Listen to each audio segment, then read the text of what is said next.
Thanks for sticking with us for this final segment of Broncos Beat. After finishing 7-9 in 2019, we know this season's 5-11 record is something this team is highly disappointed with. But as we reflect on this final game of the season as a whole, what are some of the ways that this team impressed you throughout this incredibly challenging season?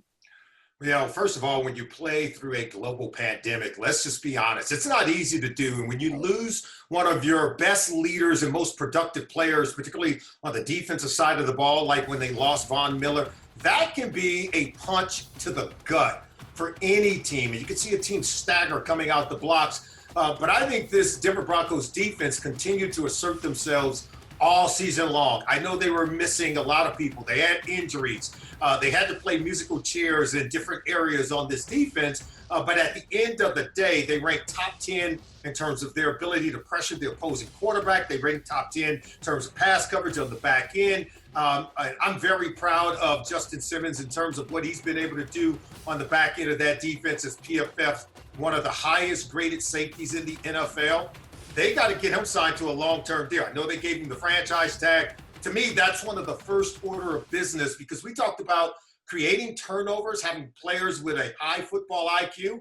Simmons has it, and he's a keeper for this defense. So I was impressed with that side of the ball, especially on the back end where you just can't give up big plays repeatedly and expect to win games. Well, Simmons bet on himself, and it worked. Now he's going to have a higher price tag for the Denver Broncos. So we hope we get Simmons signed there. And yes, I just said we. I'm going to talk about our offensive line for the Denver Broncos and what Mike Munchak has done. Garrett Bowles was their best player on the offensive line.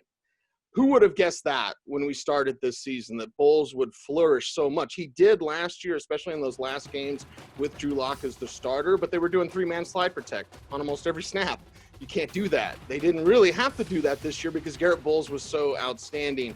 Dalton Reisner continuing to develop. I thought Lloyd Cushenberry got some very valuable experience. So game is won and lost in the trenches, and for years the offensive line has been a problem.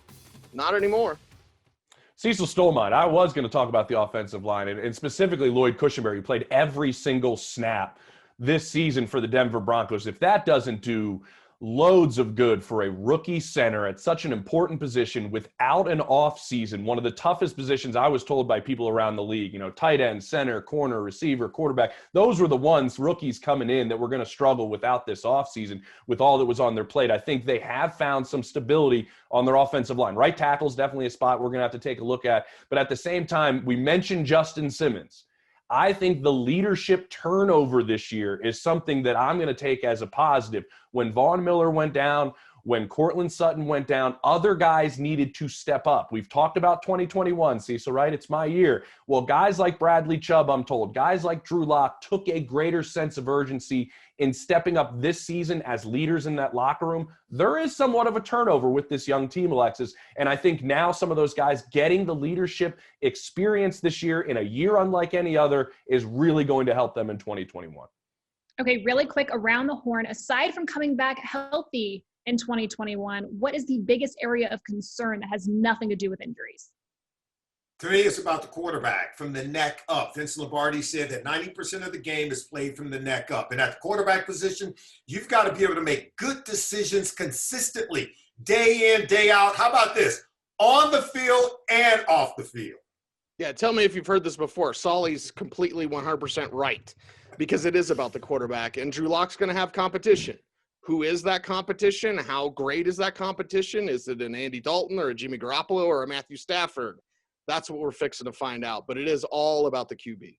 Cecil's never said that about me, but that's okay. We still got a lot more shows in 2021 to have him drop that. And though these guys are right, Alexis, it is the quarterback spot. They didn't want competition coming into the 2020 season. We're going to see a difference in that going into 2021 and how Drew Lock responds. But the other part of it is we have consistency at the coaching staff. We're not having a head coaching change. Let's see where growth happens there when you're not trying to rebuild and show another guy around the rooms in Dove Valley about where he's going to go. They can move forward as opposed to restarting.